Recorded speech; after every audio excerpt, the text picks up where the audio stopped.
ABC Rural es una producción de ABC Color, el diario completo. Maiteiroripe Menguanaco Árape. Muy buenos días. A partir de ahora, ABC Rural le trae el campo a su casa, mostrándoles todo lo referente a la agricultura, ganadería, tecnología, comercios y servicios, comprometidos y convencidos de que en el campo está nuestro futuro. Siempre en ABC Rural venimos comentando las alternativas para pequeños productores. Y una de ellas es el cultivo en Burucuyá. Este cultivo tiene una gran demanda, ya sea su fruta en fresco o en la industria. Vamos a ver un material muy interesante que ABC Rural hizo con el ingeniero Gilberto Chávez, quien nos habla sobre el cultivo en Burucuyá y los cuidados culturales que se deben tener. Uno de los aspectos para este cultivo es que el terreno donde estará la parcela debe ser adecuado. Principalmente necesitamos una zona libre de heladas, que no haya heladas fuertes, ¿verdad? Soporta frío, pero no heladas. Tener un suelo preferentemente plano, profundo, rico en materia orgánica, que no sea un terreno encharcado y que sea de accesibilidad permanente. Entonces es muy importante tener en cuenta esos puntos. El técnico habla de cuáles son las distancias entre plantas e hileras. Hacer las marcaciones necesarias. La distancia de plantación normalmente nosotros recomendamos entre 3 a 4 metros entre hileras y 2 a 3 metros entre plantas. Abrir hoyos 40 por 40 centímetros de profundidad y de boca.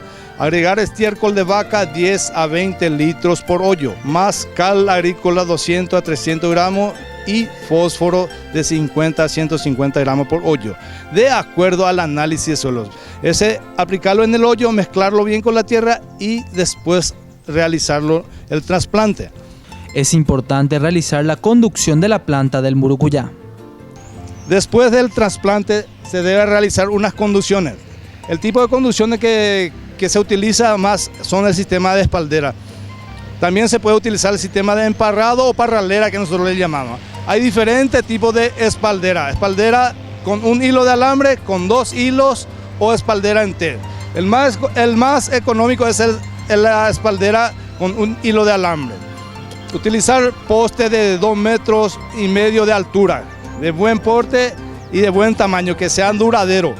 Y alambre bien fuerte, bien resistente, porque el cultivo en Burucuyá es bastante pesado, entonces hay que protegerlo muy bien o si no se produce toda la caída de las ramas. Entonces es muy importante el sistema de conducción. Ese se llama sistema de espaldera, el más económico y el más recomendado. ¿Por qué el más recomendado? Porque facilita todas las operaciones de los cuidados culturales en cuanto a sanitación, podas, fertilizaciones, cosecha. Por último, el agrónomo Gilberto Chávez habla de la importancia de la poda en este cultivo. La poda es muy importante en este cultivo. ¿Por qué? Porque facilita mucho la aireación. Hay diferentes tipos de poda que se debe realizar. La poda de formación al inicio debe dejar que crezcan un tallo único. Quitarlo todas las ramas laterales, un tallo único hasta que alcance el hilo de alambre. Ahí hacer un despunte del capado que le llaman también a mucha gente, ¿verdad?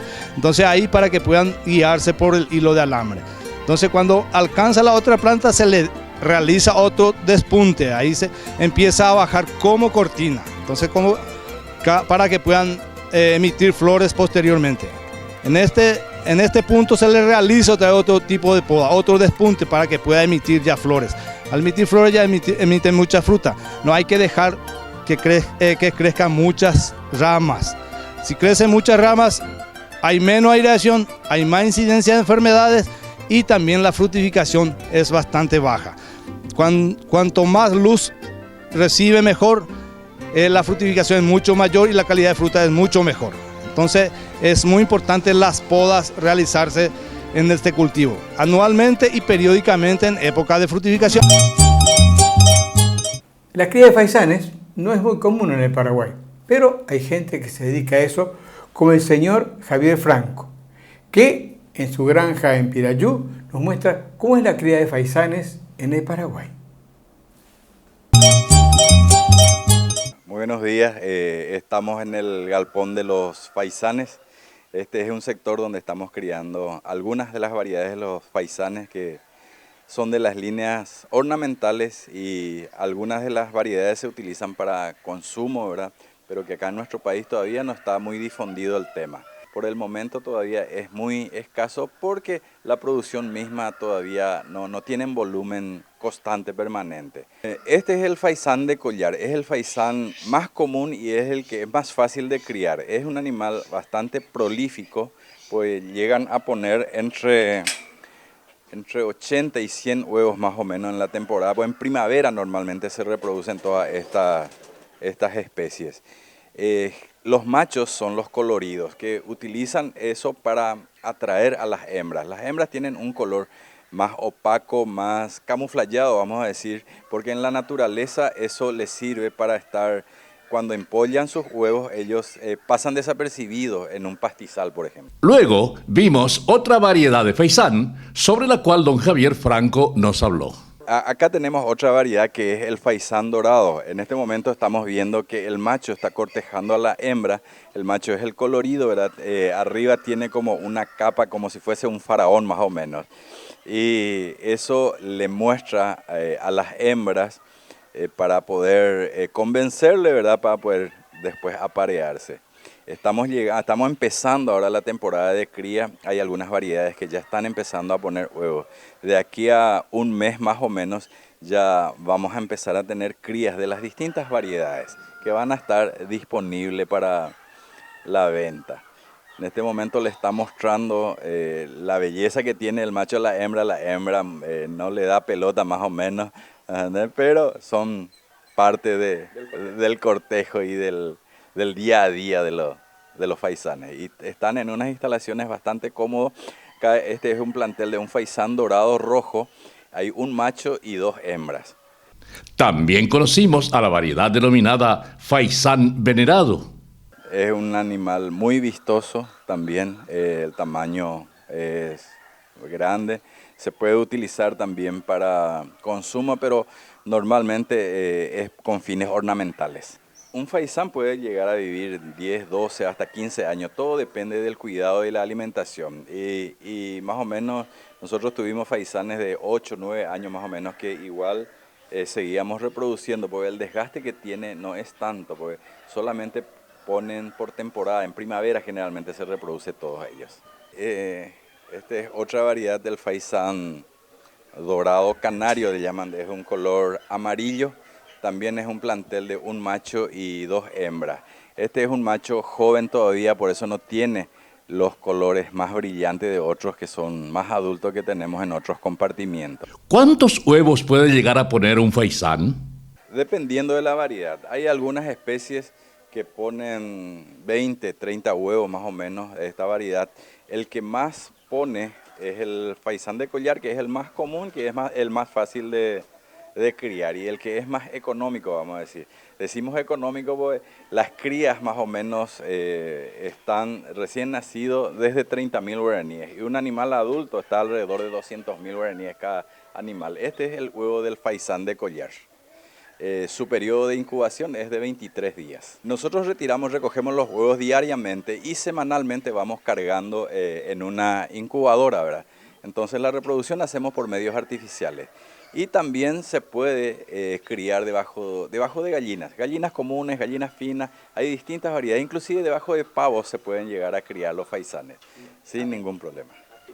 El que más estamos teniendo es el faisán de collar, que es el más prolífico y el que más está al alcance de distintos tipos de personas y es el más fácil de criar. Lo ideal es, por ejemplo, si uno va a criar faisanes, empezar con esa variedad. Y con eso entonces va adquiriendo la experiencia y después puede ir criando otras variedades que son un poco más complicadas de manejar. También vimos el faisán plateado, pero en edad juvenil. Es un plantel juvenil todavía, el macho todavía no tiene los colores que deben tener, por eso no luce tanto. Para el próximo año, para la próxima temporada, sí va a lucir el verdadero color que va a tener. Esto tiene, es un faisán plateado que la parte del lomo es totalmente blanco y en la parte de pecho tiene un azul eléctrico el macho. Las hembras más o menos quedan en ese color que están en este momento. Hay dos razas más lo que estamos disponiendo, que uno de ellos es el Lady Emers, que es esta variedad, que es uno de los más lindos también, es bastante colorido y es más o menos de la línea de los faisanes dorados. El señor Javier González explicó que la época de producción de huevos y apareamiento se da a partir del mes de septiembre. Pero, ¿hasta cuándo se extiende y cómo debe ser su alimentación? Generalmente va hasta diciembre. Diciembre, enero vamos a estar, pero en diciembre y enero ya el calor es muy fuerte y ya disminuye la producción. Y básicamente es similar el tratamiento de las gallinas. Nosotros utilizamos el mismo balanceado que se le dan a las gallinas. Cuando nacen le damos el iniciador, ¿verdad? Por 30 días, después le damos el crecimiento y después le damos el balanceado que es para ponedoras posturas. El agua no tiene que faltarle, tiene que tener siempre agua fresca y abundante a discreción. La parte preventiva es lo más importante. Nosotros tenemos un plan de sanitación preventiva con antiparasitarios y algunas vitaminas para poder, antes de empezar el periodo de cría. Nosotros le hacemos una desparasitación completa y le damos cada cierto tiempo un tratamiento para evitar que tengan muchos parásitos, para que en la temporada de reproducción llegue en buenas condiciones. Según nuestro entrevistado, el centro de distribución del faisán era originalmente de China a Malasia. Sin embargo, se han naturalizado en otros lugares. Son apreciados como animales ornamentales en zoológicos y colecciones privadas. También se crían para la práctica de deportes en cotos de tiro. Algunas especies han estado al borde de la extinción por la caza. Finalmente, conocimos al último de los faisanes del establecimiento La Granja en Pirayú. Tenemos otra variedad que es el faisán tenebroso, que las hembras son un poco más oscuras y el macho es más verdoso. Es más o menos de la línea también de los faisán de collar. Inclusive se puede cruzar ambas razas. Son las que se utilizan para consumo y también en otros países se utilizan para cotos de caza. La mayoría se los cría en forma de hobby y por la belleza que tiene. O sea que no hay ningún criadero industrial de los faisanes. Pienso que es un rubro, una beta que todavía no se está explotando como debería ser. Son oportunidades que están para que la gente que tenga interés puedan ir explotando. Pero nuestro mercado por el momento es muy pequeño todavía para el tema. Al hablar de los faisanes, se los relaciona mucho con costosos menús. ¿Por qué eso? Ocasionalmente se utilizan para ocasiones especiales, cumpleaños, casamientos, y los precios para consumo, más o menos un faisán está alrededor de 150.000 más o menos, entre 130 y 150.000 guaraníes más o menos. Pues un faisán faenado tiene alrededor de 1 kilo 200, y el precio más o menos está entre 120.000 guaraníes el kilo más o menos se podría vender para el consumo. En los hoteles a veces cuando tienen alguna gente del extranjero que piden en el menú o le ponen en la carta el faisán cuando saben que van a conseguir, porque no siempre se consiguen, entonces para ese tipo de ocasiones nosotros le vendemos los faisanes vivos y ellos se encargan de faenarlo y de preparar sus platos de acuerdo a la experiencia que tienen los chefs. Nosotros, nuestro país prácticamente es bendecido para poder producir distintos tipos de animales. Tenemos suficiente agua, tenemos suficiente alimento para los distintos tipos de animales. Nosotros estamos exportando ahora granos, que lo ideal es convertir eso en proteína y enviar alimentos al mundo, y estamos en condiciones de preparar y producir alimentos de primera calidad para alimentarle a los mercados más exigentes.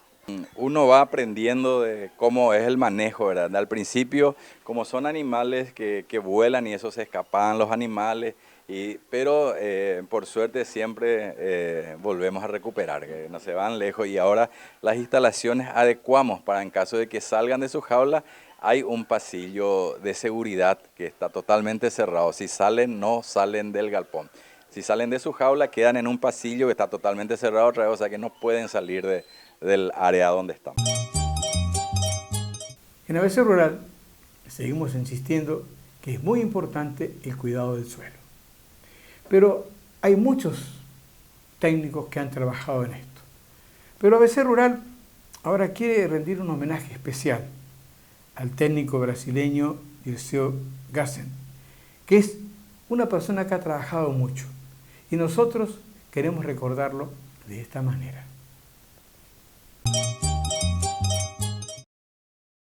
Anterior, el ingeniero agrónomo Dirceu Gassen nos había hablado sobre cuán importante es conocer bien el momento de la siembra de cualquier cultivo, ya que así la planta puede expresar su potencial de producción. Además de destacar que la planta debe recibir la nutrición adecuada para dar los rendimientos que se esperan de ella, pues es fundamental recordar que ni los herbicidas, ni fungicidas, ni insecticidas aumentan la producción. Estos manejos lo que hacen es ayudar a mantener la producción. Es por eso que le consultamos al profesional si ve que los productores mecanizados están creciendo en el manejo de las buenas prácticas y sustentabilidad de su producción. Nenhuma dúvida, la rastreabilidad, la denominación de origen, los controles, tiene que ter. Quando habla em sustentabilidade, imagina nosotros, temos um promédio 3 toneladas. Temos agricultores que produzem 4 e tem agricultores que produzem 2. Quem é sustentável? Quem em mesma hectare produz mais, gastando o mesmo. Então, a eficiência, sem dúvida, passa por produzir mais de forma eficiente, usando recursos naturais, fertilizante, agroquímico. Quem produz 1 hectare com 2 toneladas ou com 4, provavelmente usa a mesma quantidade de agroquímico. Então, produz muito mais por unidade. Então, sem dúvida, a sustentabilidade, o modelo de rastreabilidade, de certificação, é uma necessidade. É muito importante. Isso não é só em soja, em maíz, ganado, todas as atividades profissionais, né? A eficiência, buscar o que é melhor de uma forma sustentável, entregar o suelo melhor para nossos filhos do que nós recebemos. Esse é um compromisso do ser humano. ¿Qué opina de los altos índices de resistencia de plagas y enfermedades? Sim, nós aprendemos em agronomia e podemos dizer que nos anos 80, 90, 2000, qualquer problema que tinha em campo, a pergunta é o que aplicar. Então, havia facilidade de agroquímicos, havia facilidade de fertilizantes, disponibilidade e preço, e hoje nós podemos dizer assim com muita certeza, não há mais solução simples, fáceis para controle de praga, patógena e maleza, e também não podemos olvidar que o fertilizante que aplicamos em nossos campos vem de África, Marrocos, ou Rússia ou Canadá. Acá são aplicados em el suelo, transformados em granos e esses granos transportados para a China. Conclusão, sim, temos que ter a responsabilidade também e em futuro vamos falar muito mais de ciclagem, de poner de vuelta o suelo que nós estamos sacando. Datos manejados por técnicos especialistas en suelos señalan que hay productores que han dejado de lado el uso de la siembra directa o labranza mínima, una de las prácticas que más favorece a que el suelo recupere su fertilidad tal como está comprobado científicamente. ¿Preocupa el abandono del uso de esta tecnología por parte de algunos productores? E sim, o suelo é a coisa mais rica que tem país ou pueblo, do ponto de vista de produção de nutrientes. A fertilidade não é só química, como a maior parte de nós manejamos. A fertilidade tem 2 componentes tão importantes quanto químicos, que é a parte física, armazenagem de água e aire para a raiz crescer. Então, pode-se dizer que a parte física, campo, cultivo de soja, consome 1000 toneladas de água para produzir 1 tonelada de grano. E essa tonelada de grano tem 60 kg de nitrógeno e 50 kg de fósforo, potássio e tal. Mira que nitrógeno tem mais que a soma de todos os outros sales. E esse nitrógeno vem de onde? Da fertilidade biológica. Então, a água planta bebe nutriente todos los días, con él los sales, y necesita mucha agua. Y aparte de mayor importancia en soja por tener próximo a 40% de proteína, es nitrógeno. Nitrógeno es fornecido por bacterias del suelo, que necesitan materia orgánica, que necesitan aire. Entonces la estructura del suelo, a fertilidad siempre es un tripié, químico, físico, biológico. Y tenemos que cuidar mucho más el aspecto físico y biológico. Cuando habla de actividad biológica en el suelo, ¿a qué se refiere?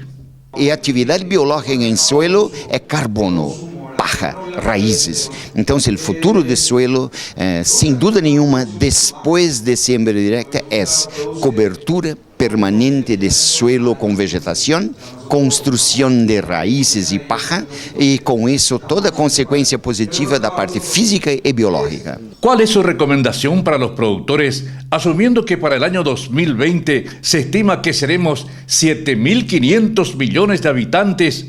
La demanda de alimento cada vez es mayor y la cantidad de tierras para cultivar no aumenta. Sin duda, hay un cambio muy rápido de un agricultor que tenga el hábito de escribir, de anotar, de controlar una necesidad. Entonces, la evolución de producción, con certeza, con rastreabilidad, denominación de origen, certificación, exige contabilidad, controles. Y con controles se produce más, se disminuyen los errores y se mejora el manejo. Entonces, no hay duda que la evolución para 2000, nos podemos decir que va a se hablar mucho más de 4 toneladas. 2025, ninguna duda, la media va a llegar mucho más próximo de 4 toneladas. Y eso por necesidad económica, eficiencia de producción. Y también una otra cosa que es importante, tenemos algunos problemas que son responsabilidad colectiva, urbano y agricultor. Por ejemplo, malezas resistentes a herbicidas. Por ejemplo, plagas, mosca blanca. Por ejemplo, también roya. Entonces, estamos perdiendo a facilidad de control de roya. É necessário fazer vazio sanitário. Isso não é uma questão de indivíduo, é uma responsabilidade coletiva para continuarmos produzindo soja rentável e economicamente viável para toda a sociedade. Então, é muito importante essa responsabilidade e percepção de que a agricultura é de interesse agroalimentos. O agro está sendo utilizado para produzir alimentos para urbanos, nem tanto para americanos, na realidade para asiáticos. Então, essa responsabilidade de usar recursos naturais, produzir alimento de qualidade e manejar o ambiente de uma forma sustentável é o modelo para o futuro próximo, imediato na realidade.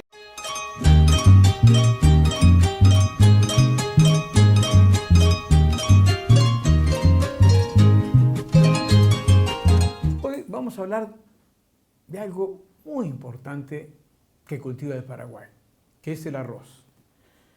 El Paraguay produce unas 900.000 toneladas de arroz por año y el área sembrada supera las 125.000 hectáreas y tiene un rendimiento de 6.000 kilogramos o más por hectárea. Quiero que conozcan ustedes la importancia que tiene el cultivo de arroz en el Paraguay, porque es un arroz muy codiciado, no solamente a nivel nacional, sino internacional. Vamos a ver cómo el arroz, una vez que se cosecha, recuerden que el arroz está cultivado en superficies húmedas, por eso tiene un poquitito más arsénico que los otros granos. Y después les voy a explicar algunas técnicas para eliminar eso. El arroz, una vez que se cosecha, sale lo que es la semilla de arroz. Al arroz se le saca la cáscara, va a las industrias. Quiero comentarles que las industrias arroceras, donde trabajan lo que van a ver ahora, desde el grano de arroz hasta que sale el arroz a la venta, todas las industrias parecen sanatorios, porque la limpieza, la higiene que se tiene en cada una de estas industrias es maravilloso. Me ha tocado ir a visitar cada una de ellas y he visto algo muy, pero muy bueno que pueden alcanzar la calidad del producto que se vende en el Paraguay. Esta es la semilla de arroz. Y aquí está el grano de arroz. Este es lo que se llama el arroz integral. que lo tienen acá. O sea, se le saca la cáscara y solamente esta cáscara se aparta y esto va al proceso y se usa y se llama como arroz integral. Por supuesto que en el descascarado tiene una limpieza, una purificación que da el arroz integral. No se le ha sometido al pulimiento que viene a posterior para obtener los otros arroces de color más blanco. Esta cascarilla de arroz es muy utilizada para la producción de aves. ¿Por qué? Porque en la cama de las aves esto se utiliza para que las delecciones de las aves sean absorbidas y no mojen la cama de las aves. Después eso va a las granjas y se utiliza como abono. Una vez que tenemos la semilla, tenemos el arroz integral. Aquí lo que se ha hecho es la limpieza de la cáscara, se ha hecho todo lo que es la limpieza integral para dar esto que mucha gente prefiere consumir porque en el momento del pulimiento del arroz pierde algunas propiedades, pero no las propiedades esenciales nutritivas del arroz, que tiene muchas. Sobre todo, un nivel de proteína bajo, pero de buena calidad. Solo que tiene carencia de algunos aminoácidos indispensables que hay que agregarlos con otros productos cuando se consumen. Después de haber obtenido el arroz integral, se va al pulimiento. Y ahí se pule y sale un afrecho. Sale después de esto un afrecho. O sea, tenemos la cáscara de arroz, tenemos el arroz y después de esto se obtiene el arroz comercial, el arroz blanco, que existen distintos tamaños y que tienen precios diferentes. Después de esto hay una clasificación de arroz y sale el arrocillo, que también tiene propiedades nutricionales muy parecidas a estas. Pero ¿qué pasa? Tenemos otro tipo de arroz que es el arroz parbolizado. Este arroz tiene un sistema de procesamiento muy interesante. O sea, que el arroz va a un procesamiento térmico, ahí hace que en la cáscara se acumulen más sustancias nutritivas dentro del arroz. Después de eso se seca, se pasa a la máquina, se le saca la cáscara, después se pule y queda esto que es el arroz parbolizado. Bien, dentro de las técnicas que tenemos para consumir arroz, hay que tener en cuenta algo que dije, que hay que eliminar el arsénico. Es recomendable lavar el arroz antes de cocinarlo. Es recomendable lavar el arroz antes de cocinarlo. Después de eso, si ustedes quieren, pueden hacer la proporción de 2:1 o de 3:1 para aumentar la eliminación de restos de arsénico que podrían haber en el arroz. Por lo demás, nutricionalmente el arroz es muy bueno, porque tiene vitamina D. Aparte de eso, el almidón del arroz es muy bueno porque tiene un almidón de una digestión lenta, lo que hace que se aproveche más y las bacterias que están en el intestino al lado del arroz se favorecen por esto y esto hace que el arroz muchas veces sea recomendado como astringente para los casos de las diarreas. Pero hay otra forma también para utilizar el arroz que se llama el agua de arroz, que es hervir el arroz y después se cuela y ese líquido se toma como agua de arroz que las abuelas los recomendaban para muchas enfermedades que no viene el caso ahora mencionar. Los mercados en los que va el arroz paraguayo es Brasil, Chile, Costa Rica, Cuba, Panamá y otros más que se están integrando por la muy buena calidad del arroz paraguayo.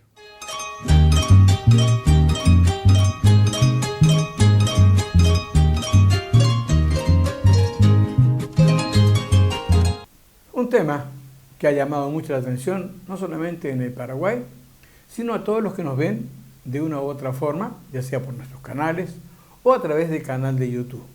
Y hemos tenido muchas consultas. Por eso vamos a hablar del cultivo hidropónico para forraje de ganado. El ingeniero Wilson Sánchez nos va a contar cómo se puede producir forraje verde hidropónico en el piso, cuánto se obtiene por metro cuadrado, cada cuánto se cosecha y cuál es el rinde que este cultivo tiene con este sistema.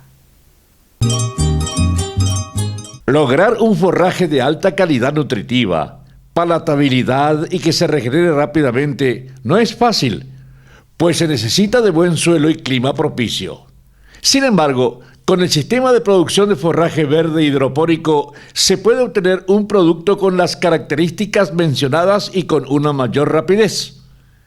Implementar este sistema para la alimentación de terneros ya destetados es una opción muy interesante, pues si son destetados a los 60 días, se le da la posibilidad a las madres que se recuperen rápidamente para volver a entrar en celo. Pero conozcamos primero qué es el forraje verde hidropónico. El forraje hidropónico, como sabemos, ¿verdad?, es una alternativa de producción de alimento fresco. Todos los rumiantes, principalmente los bovinos, ¿verdad?, en este caso, el que está enfocado en la producción, son animales que tienen el estómago preparado para digerir alimentos verdes. Si bien el hombre lo ha adaptado también, ¿verdad?, lo ha empujado a adaptarse a alimentaciones con grano, una cantidad X de animales muchas veces no responde a esa alimentación, a esa ración. Y lo que pasa es que con este forraje hidropónico, casi la totalidad de los animales responden de buena manera, entonces, y a la vez, al contar con un 90% de digestibilidad y contar también con vitaminas y minerales que normalmente no se encuentran en los granos. Lo que se hace con forraje siempre es modificar, transformar lo que normalmente tiene las semillas como reserva. En este caso, al ser de cereales, estamos hablando de almidón. Por esa razón, nosotros no llegamos todavía a utilizar fertilizantes para la producción de forraje hidropónico, ya que las semillas solamente se encargan de transformar la reserva de almidón que tiene en proteína, en contacto con la luz. ¿Qué dimensiones tiene esta unidad de producción de forraje hidropónico y qué cantidad de alimentos se está obteniendo? Acá esta instalación tiene 120 metros cuadrados. De los cuales están divididos en 12 parcelas de 10 metros cuadrados cada uno, que se está sembrando, como siempre, unos 6 kilogramos por metro cuadrado de semilla, y en 12 días logramos cosechar 300 kilogramos de esos 10 metros cuadrados, que nos da una relación de 30 kilogramos por metro cuadrado. Entonces tenemos una instalación de 120 metros cuadrados, nos produce 300 kilos de forraje por día. Ahora estamos haciendo con maíz, pero prácticamente ya estamos por cambiar ya a trigo, que a su vez también el trigo también cabe destacar que produce un forraje de mejor calidad. Tuvimos casos en que llegamos ya hasta unos 27% de proteína. Entonces, comparado al de maíz, que ronda siempre los 15, 16, 17% de proteína, el trigo aporta mucho mayor cantidad de proteína, que a la vez es lo más interesante, porque siempre el precio de la proteína determina el precio también del alimento y a su vez su valor nutricional. El ingeniero nos explicó por qué se recomienda el uso del maíz en una época y del trigo en otra época. Este viene a ser la instalación más rústica que nosotros y más económica que se tiene hoy en cuanto a la disponibilidad de las técnicas para hacer el forraje hidropónico. Como vemos, está completamente a campo abierto, directamente bajo la influencia de la luz, si viene una lluvia, el viento. Entonces lo que nos obliga también este sistema de producción es que sí o sí tenemos que cambiar en invierno a trigo. Sí o sí tenemos que cambiar en invierno a trigo, y cuando llega el verano también nos empuja sí o sí a cambiar también en maíz. Entonces más o menos estamos hablando ahí de alrededor de 6 meses de cada tipo de cultivo, ¿verdad? Refiriéndonos al maíz y el trigo principalmente. Se podría hacer de avena, pero conseguir semilla de avena con un buen porcentaje de germinación muchas veces se dificulta. Y más trabajamos por eso por maíz y por trigo. ¿En cuánto tiempo ya se puede cosechar el forraje hidropónico? Normalmente, bajo estas condiciones, nosotros llegamos a cosechar a los 12 días. A los 12 días, de acuerdo a los análisis que venimos haciendo también al cultivo, que nos dice que a los 12 días la semilla de maíz y trigo agotan prácticamente su reserva de almidón y lo convierten completamente en proteína. Pasando los días a 12, empieza ya a decaer nuevamente el porcentaje de proteína. Entonces el día 12 es el óptimo, teniendo en cuenta la calidad del forraje mismo y también el volumen que se llega a producir. ¿Se puede cosechar todos los días el forraje? Esta instalación tiene 12 parcelas, entonces cada día se viene sembrando una parcela hasta llenarse. Después de llenarse empieza ya a cosecharse por la mañana y a la tarde se siembra ya nuevamente esa parcela. Estas parcelas que se ven con mallas media sombra justamente son las parcelas que se sembraron ayer. Y nosotros hoy estamos cubriendo la semilla por 2 días para poder darle un ambiente similar al subsuelo.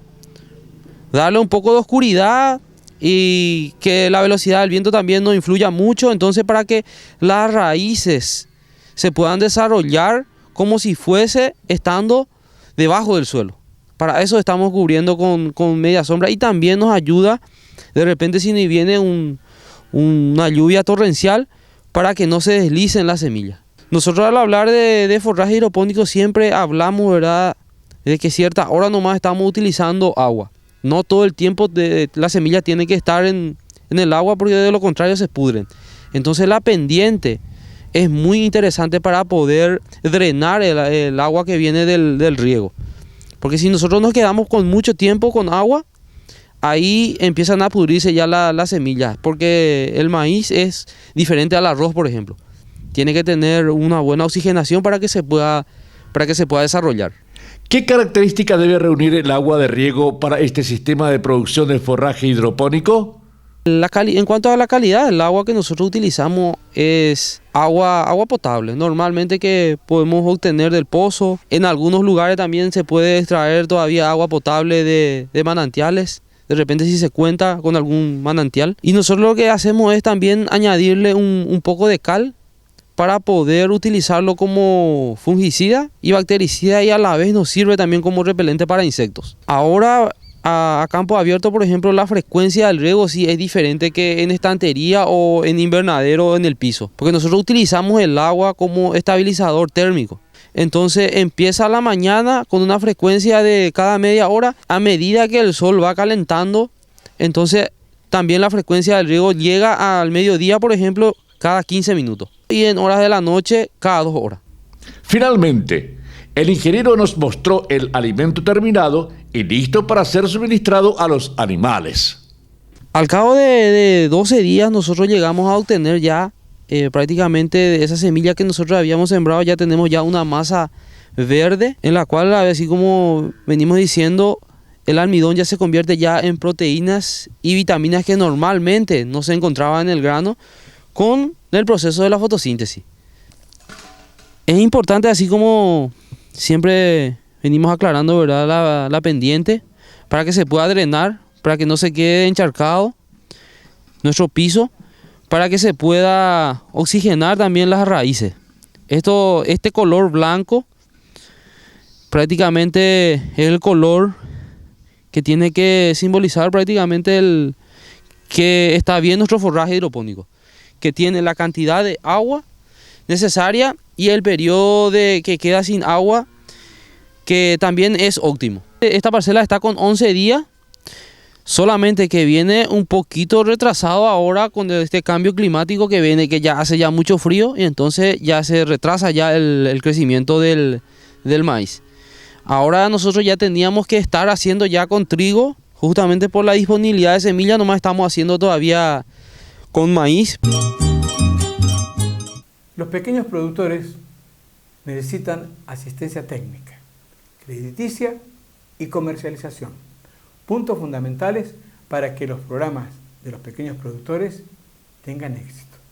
ABC Rural TV le trae el campo a su casa. Para cualquier consulta, los invitamos a escribirnos a rural@abc.com.py o llamarnos al 41 51 502, que con gusto les responderemos. Hace algunos años, en Campo 9, se empezó a utilizar una técnica nueva, llamada compost bar o cama compost. Esta tecnología fue implementada en otros lugares como en Cabaña Loma Verde, donde hablamos con el doctor Alejandro Cabañas, que destacó el aumento de producción de leche gracias a la implementación de este sistema. En este momento nos encontramos en el galpón de producción con el lote 1 y ahora mismo estamos en el compost. El compost nos ayuda bastante para el manejo de los animales, para el bienestar animal. El animal realmente está prácticamente 24 horas al día bajo el compost. Solamente salen del compost para ir a la alimentación y para el ordeño. Luego del ordeño vienen al compost para descansar. Lo más importante es que las vacas descansen. Y el manejo que le damos al compost es una removida diaria, 2 veces por día. ¿Hace cuánto tiempo han implementado este sistema y qué producto están utilizando como cama para el descanso de las vacas? El compost ya fue implementado hace más de 1 año. Es a base de cascarilla de arroz con un poco de bosta de pollo. Uno de los secretos para poder mantener seca el compost es teniendo en funcionamiento 24 horas el ventilador. Aparte de eso, la removida, le llamamos removida de cama. Se hace a las 4 de la mañana y a las 4 de la tarde. ¿Qué es lo que se logra con la removida? Se logra secar la cama. Se mezcla la bosta con el orín del animal y con la cama propiamente dicha, ¿verdad? El espesor actual estamos como 30 a 40 centímetros de espesor. Se saca si hay necesidad y se agrega si hay necesidad.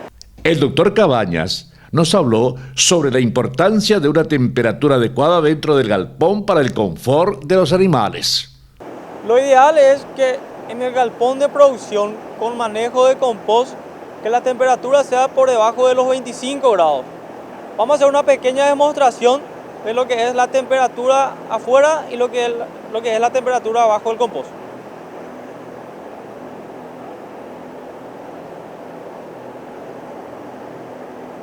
Se puede observar la parte más alta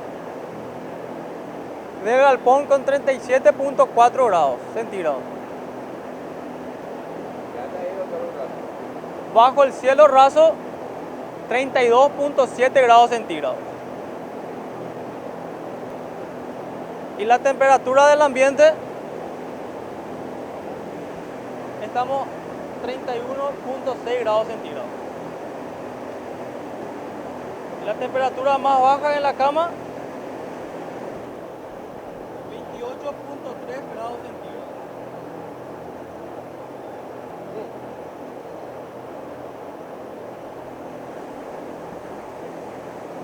Como pudimos hacer una demostración de la temperatura, afuera estamos 37 grados centígrados y bajo el manejo del compost estamos a 27 grados centígrados.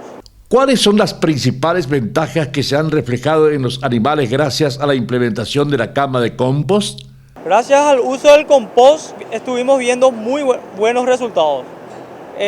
Vacas con menos signos clínicos, aumentó la producción de leche, que es nuestro principal objetivo, ¿verdad? Y podríamos llegar a hablar de 3 a 4 litros por animal. Otro punto principal del manejo bajo el compost es que los animales llegan bastante limpios a la sala de ordeño. Anteriormente, cuando los animales estaban afuera, sin este sistema, los animales llegaban sucias, los personales perdían más tiempo para poder realizar la limpieza.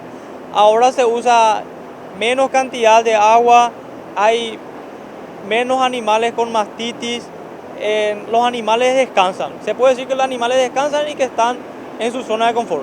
Tuvimos muchas visitas de algunas colonias menonitas donde vinieron a ver el sistema y luego nos llaman para comentarnos que funciona bastante bien este sistema. El aumento de la producción de leche en las vacas, gracias al uso de la cama de compost, ¿en cuánto tiempo se empieza a notar? El periodo de adaptación para el animal es muy a corto plazo. Cuando el animal viene del campo, muy rápidamente se adapta al compost porque se encuentra en su zona de confort. Se encuentra con una temperatura mucho más baja de lo que es afuera. Bajo este sistema se puede alargar la vida de producción del animal. Podríamos hablar hasta de 10 años, ¿verdad? Todo depende de la nutrición. Dentro del manejo que vimos la necesidad de implementar fue la del cielo raso. ¿Cómo llegamos al cielo raso? Utilizando los restos de los silos bolsas, y ayudó bastante en lo que es disminuir la temperatura bajo el galpón. Podríamos llegar a hablar en unas demostraciones de 7 grados menos bajo el galpón. Uno de los manejos más importantes para el compost es la removida de cama. A mi derecha pueden observar que está iniciando la removida de cama, y esto se hace periódicamente, 2 veces por día. De ser posible de 15 a 20 centímetros. El horario es a las 4 de la mañana y a las 4 de la tarde. Hemos visto a través de nuestros programas las alternativas que hay para los pequeños productores. Es por eso que nosotros en ABC Rural seguimos creyendo que en el campo está nuestro futuro. Pero también hablamos de la agroindustria, algo maravilloso, con una calidad excelente. Es por eso que les recomendamos que consuman lo que Paraguay produce. Pero recuerden que la educación es la base del desarrollo de las comunidades. ABC Rural les trae el campo a su casa por ABC TV. Nos pueden ver en Canal 50 de Personal TV, Canal 10 de Claro TV, Canal 10 Copaco TV. Estamos en todas las cable operadoras del interior del país.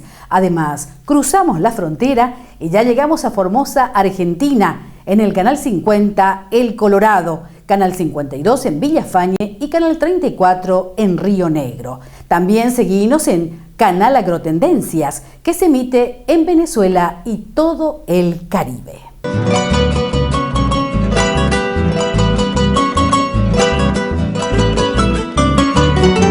ABC Rural fue una producción de ABC Color, el diario completo.